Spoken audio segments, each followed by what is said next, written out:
Olá! Hoje nós vamos falar sobre agricultura de precisão e gestão agrícola baseada em dados. Vamos começar falando um pouco sobre o que é agricultura de precisão. A agricultura de precisão, um termo cada vez mais falado, usado pelo mercado agrícola, se refere a uma técnica ou um conjunto de técnicas de fazer a gestão de uma fazenda ou de uma lavoura, considerando a variação que existe dentro de cada lavoura. Nenhuma lavoura é uniforme, todas as lavouras possuem suas partes mais produtivas, menos produtivas, que precisam mais adubos ou diferentes correções. A agricultura de precisão é o conjunto das técnicas que, usando tecnologia, trata cada parte de uma lavoura conforme a sua necessidade. Mas para que considerar essa variação que existe numa lavoura? A lavoura, no momento que ela não é igual, ela tem produtividades diferentes. Então, para a gente poder desafiar o limite da produtividade, é importante a gente conhecer onde é que estão essas diferenças. Aqui nós temos uma tela de um monitor de colheita de uma máquina durante a colheita de soja, em que ela está mostrando que nessa área ela está colhendo uma média de 75 sacos, que já é uma média boa, mas que ela chega a ter picos de 106 sacos. Se a média está em 75 e a gente tem picos de 106, significa que a gente tem áreas que está colhendo 50 ou até menos que isso. O que tem de diferente entre, dentro de uma mesma lavoura, a parte que está colhendo mais de 100 e a que está colhendo menos de 50? Entender essas diferenças é o que se busca com a agricultura de precisão, para que a gente possa ter cada vez mais partes da lavoura, produzindo cada vez mais, e com isso a gente conseguir aumentar a média de produtividade dessa área. Antes da gente seguir e vendo um pouco as ferramentas da agricultura de precisão, vamos colocar esse momento que a gente vive da tecnologia no agro numa perspectiva um pouco mais ampla. A agricultura proporcionou inúmeras mudanças para a humanidade. A humanidade hoje, todo o seu alimento vem, grande parte da agricultura, mas lá atrás, a partir do momento que o homem dominou as técnicas de plantio, se diferenciou e começou a evoluir enquanto uma sociedade organizada. Mas durante muitos séculos, a produção ela foi feita baseada na experiência e com avanços muito pequenos, sendo a agricultura uma agricultura baseada no conhecimento transmitido de uma geração para outra e pequenas observações que permitiam incrementos pequenos e graduais de produtividade. A partir aí da metade do século XIX, mas de uma forma mais intensa no século XX, a gente passa a ter a ciência fazendo parte da agricultura. É quando a agronomia passa a existir enquanto ciência e ajuda a humanidade a produzir cada vez mais alimentos, fazendo com que a fome, que era recorrente em momentos anteriores da história, deixe de ser algo frequente, ou pelo menos algo devido à falta de produção, através do uso de fertilizantes químicos, melhoramento genético, máquinas cada vez mais modernas, proteção química dos cultivos, tudo isso com a ciência tendo como base na produção. E nós vivemos agora num século XXI em que acontece a revolução digital em diversos setores, mudando a forma de se trabalhar, a forma de se viver, de se comunicar, e a agricultura, como uma atividade fundamental, ela não fica de fora. A gente passa a viver o momento da agricultura da informação, a agricultura em que os dados, a informação para tomar a decisão, ela passa a cada vez ter mais valor. A gente não só usa a ciência e a experiência, mas a gente soma isso uma informação organizada, com o uso de sistemas informatizados, com dados, com sensores, com controladores, dentro do que alguns chamam de agricultura digital ou agro 4.0, mas é importante a gente ter ciência que isso tudo se trata da gente usar cada vez mais informação na tomada de decisão. Quando a gente fala de dados, fala de agricultura, a gente tem muitas informações, mas a gente conseguir coletar os dados certos ou colher os dados certos, a gente acredita que na Falcon que é o caminho para se plantar grandes resultados. Mas a questão que vem é, quais são os dados que vão explicar essa variabilidade na produção? A produção ela é particular em diversos aspectos e cada lavoura vai ter um conjunto diferente de dados que vão ajudar a explicar o que está acontecendo.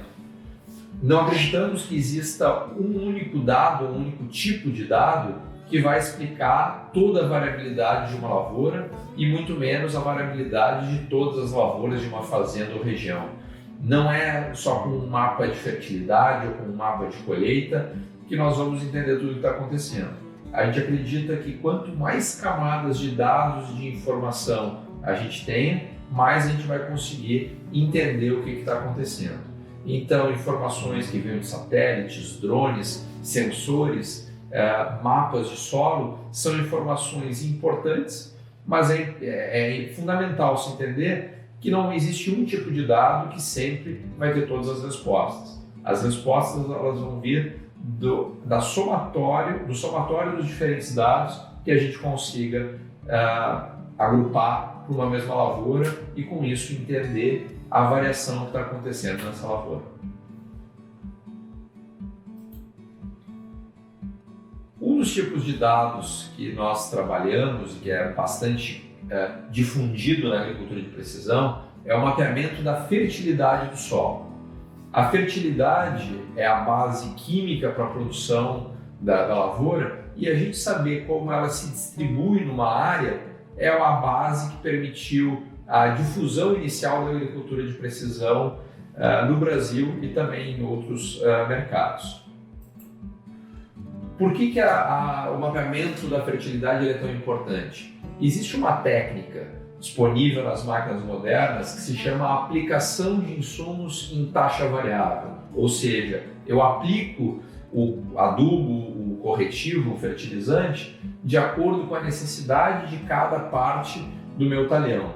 Isso é possível através de uma máquina equipada com um controlador taxa variável. Esse controlador ele tem um GPS conectado a ele, ou seja, ele sabe onde ele está dentro da lavoura. Ele recebe um mapa de aplicação. Esse mapa é a informação de quanto deve ser aplicado do produto que está em aplicação em cada parte dessa lavoura. Então, esse controlador, recebendo a informação do GPS, ele consulta nesse mapa para aquela posição qual a dose deve ser aplicada e comanda a aplicação na máquina. Então, a gente dispõe de máquinas que podem variar a dose, ter uma taxa variável em função de um mapa que seja carregado. Mas para isso funcionar, eu preciso ter esse mapa, eu preciso mapear a minha área. Como é que funciona o processo de mapeamento da fertilidade do solo? A primeira etapa é se fazer o contorno dessa área, eu ter o perímetro da área na qual eu quero fazer o mapeamento. Isso se faz normalmente com o GPS, fazendo o contorno da área. Tendo o contorno, a gente vai determinar onde que eu vou coletar dados para fazer esse mapeamento. A forma mais usual é o que se chama mapeamento em grade, ou seja, se gera uma grade de pontos, ou em inglês um grid, que determina os pontos onde eu vou coletar a informação. Esse trabalho pode ser feito no escritório ou em campo, e depois, então, se vai com uma ferramenta de amostragem até cada um desses pontos e se amostra solo para enviar para o laboratório para fazer a análise da fertilidade de cada um desses pontos. O laboratório de solos vai devolver os laudos, o resultado da análise, numa planilha. Essa planilha, para cada um dos pontos, vai ter uma linha e para cada um dos elementos que eu encomendei a análise, vai ter uma coluna. Então, com essas três informações, o contorno da área, os pontos georreferenciados onde eu fiz a amostragem e a planilha dos dados da análise, a gente coloca essas três informações num software para agricultura de precisão que vai fazer o que se chama interpolação, ou seja, ele vai gerar o mapa mostrando com diferentes cores os diferentes níveis, gerando um mapa para cada um dos parâmetros que eu analisei. Feito esse mapa do diagnóstico de como está o meu solo, um profissional com conhecimento agronômico vai fazer a recomendação de adubação. Essa recomendação é uma fórmula de recomendação que, em função de diferentes parâmetros de entrada, vai gerar uma recomendação para cada um dos insumos que vão ser aplicados em taxa variável. Isso também dentro do software, a partir dessa fórmula, vai se gerar um mapa em taxa variável, que é aquele que vai ser carregado lá na máquina para fazer a aplicação em taxa variável. Na Falker nós temos todas as ferramentas para fazer esse tipo de mapeamento, começando pelo amostrador de solo, o Solo Drill, um equipamento bastante robusto e focado na qualidade da amostragem, que quem tiver interesse pode entrar em contato conosco. Além disso, temos também o Fieldbox, que é um GPS de campo para fazer o direcionamento desse trabalho, fazendo o contorno, o grid e a navegação até os pontos de interesse, num hardware bastante robusto e com um software simples de usar. E por fim, o Falker Map é o software para agricultura de precisão que permite gerar esses mapas, tanto os mapas de diagnóstico quanto os mapas de recomendação para aplicação em taxa variável e para ser colocado nas máquinas de aplicação. Continuando, nós trabalhamos também com a possibilidade do mapeamento da condutividade elétrica do solo. Mas afinal, por que de condutividade elétrica do solo? A condutividade, a facilidade com que o solo conduz eletricidade ou não é um parâmetro que diretamente tem alguma influência no desenvolvimento da cultura. A condutividade é uma ferramenta usada para a gente entender as variações que existem no meu solo. Um exemplo que a gente costuma usar, assim como a ressonância do corpo de alguém não tem nenhum significado para o funcionamento desse corpo, mas é uma ferramenta importante quando a gente quer entender o que está acontecendo no corpo. A gente faz um exame de ressonância como forma de enxergar o que está acontecendo no corpo. Ninguém passa mal ou passa bem por falta ou excesso de ressonância, mas é uma ferramenta para a gente entender o que está acontecendo. Da mesma forma, a planta não precisa mais ou menos condutividade do solo, mas a gente usa a condutividade para entender como esse solo varia dentro de uma área. Então é uma forma rápida e com um custo operacional baixo da gente entender essa variabilidade da área. A condutividade, diferentemente quando a gente mapeia a fertilidade, que a gente vê ali que normalmente eu vou ter dezenas, no máximo centenas de pontos amostrados para cada talhão, a condutividade ela faz uma leitura por segundo. Um equipamento de arrasto, seja puxado por um quadriciclo, um trator ou algum outro veículo com possibilidade de arrasto, vai passar por toda a área e a gente vai ter milhares de pontos, ou às vezes, dependendo do tamanho do talhão, até dezenas de milhares de pontos, dando um detalhamento bastante grande da variabilidade dessa área. A condutividade ela é proporcional a fatores importantes aí sim para a cultura e para a planta, como a textura do solo, a disponibilidade de água, e é uma ferramenta que vem sendo usada como uma das camadas para se definir zonas de manejo, que é uma forma de se trabalhar com agricultura de precisão não baseada em grades, mas em zonas de características semelhantes. Para medir a condutividade, nós temos o Terran, que é um equipamento flexível, o mesmo equipamento pode ser usado com diferentes veículos e compacto para facilitar o transporte entre diferentes áreas. Falando também de mapeamento, nós temos o mapeamento da compactação do solo. Assim como a fertilidade, que indica a química do solo é importante, a gente conhecer como é que está a saúde física do solo é igualmente importante. Um solo compactado, ele vai ter uma série de prejuízos para o desenvolvimento da cultura, desde os impedimentos físicos em níveis elevados de compactação, as raízes têm dificuldade de penetrar, tem menor capacidade de aeração, que pode gerar algumas doenças de raiz, mas tem uma dificuldade importante numa das funções primordiais do solo, que é a retenção de água. O solo tem que funcionar como uma esponja para que a planta possa absorver os nutrientes através de solução de água. Então, um solo compactado, quando a gente tem excesso de chuva, ele fica mais suscetível a enxurradas levando embora nutrientes. O solo compactado, quando a gente pega uma pequena estiagem, um pequeno momento com menos chuvas que o ideal, ele não vai ter tanta água armazenada, a planta vai sofrer e a gente vai ter perda de produtividade.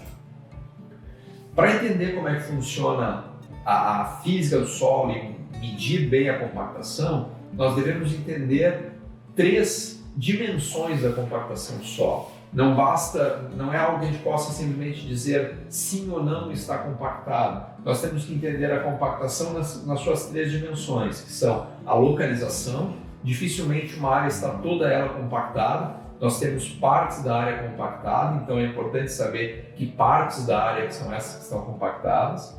Nós temos a profundidade em que ocorre a camada compactada. É totalmente diferente quando eu tenho uma camada compactada mais superficial, por exemplo, a 10, 15 centímetros, ou se eu tenho a camada compactada a 25, 30 centímetros. Tanto agronomicamente isso é diferente, quanto nas soluções que eu posso adotar para reverter esse problema são diferentes. E a intensidade da compactação é fundamental. Qual é o nível de compactação que eu tenho? É uma compactação inicial que eu vou tentar trabalhar com uma rotação de culturas mais intensa, com raízes. É uma compactação extrema que eventualmente eu vou ter que fazer alguma intervenção mecânica para corrigir. Tenho níveis intermediários, então entender a intensidade, a profundidade e a localização é fundamental para a gente poder ter uma compreensão da física do solo. Então, quando a gente faz uma medição com um penetrômetro, uma medição por penetrometria, eu vou ter um perfil do solo detalhado, centímetro a centímetro, da intensidade naquele ponto. Fazendo isso nos diferentes pontos da lavoura, eu tenho um mapeamento completo das 3 dimensões de uma forma bastante confiável. Para fazer essas medições, nós dispomos de 3 diferentes equipamentos. O Penetrolog, que é um medidor eletrônico de operação manual, que pode ser usado, por exemplo, com a cultura implantada ou a qualquer momento do ano. Nós temos o SoloStar para se trabalhar junto com o mapeamento de agricultura de precisão, que pode ser acoplado no quadriciclo ou outros veículos. E temos o SoloTrack para áreas de pesquisa quando tem menos deslocamentos. Então são ferramentas para se conhecer a condição física do solo, não só na fertilidade, mas também da física do solo. Por hoje era isso que nós tínhamos. Ficam aí nossos contatos, tem nosso canal, tem nosso site. Quem tiver qualquer dúvida, estamos aí para ajudar. Muito obrigado.